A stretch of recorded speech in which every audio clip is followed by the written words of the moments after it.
যুক্তরাষ্ট্রের সবচেয়ে বড় বাংলাদেশি এলাকা নিউ ইয়র্কের জ্যাকসন হাইটসে বলা যায় এখন অনেকটাই শুনশান নীরবতা।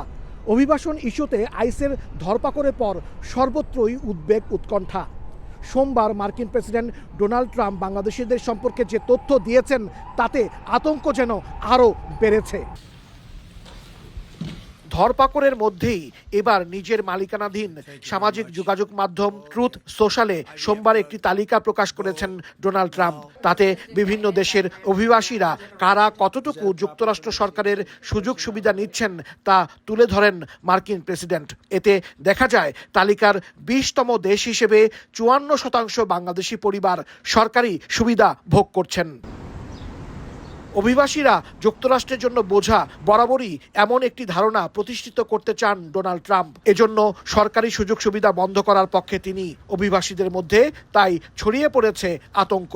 ট্রাম্প ইঙ্গিত দিয়েছে কোন কোন দেশ কত % সুবিধা নিচ্ছে। যদি বৈধভাবে নিয়ে থাকে ভয়ের কোনো কারণ নাই, অবৈধভাবে সুবিধা নিয়ে থাকলে America is a law of the land. যুক্তরাষ্ট্রে এমন পরিস্থিতির মধ্যে সবাইকে আইনি প্রক্রিয়া মেনে চলার পরামর্শ দিয়েছেন বাংলাদেশি আইনজীবী। মিথ্যা তথ্য দিয়ে কেউ মেডিকেড সহ যে কোনো ধরনের সরকারি সুবিধা নিয়ে থাকে তাদের গ্রিন কার্ড বাতিল হতে পারে। এদিকে ডেমোক্র্যাট শাসিত ক্যালিফোর্নিয়া ও নিউ ইয়র্ক সহ 5টি অঙ্গরাজ্যে $10 বিলিয়ন বেশি অর্থায়ন বন্ধের ঘোষণা দিয়েছেন ট্রাম্প। এতে এসব অঙ্গরাজ্যে চাইল্ড কেয়ার ও সোশ্যাল সার্ভিস বন্ধ হয়ে যাবে। হাসানুজ্জামান সাকি, সময় সংবাদ, যুক্তরাষ্ট্র।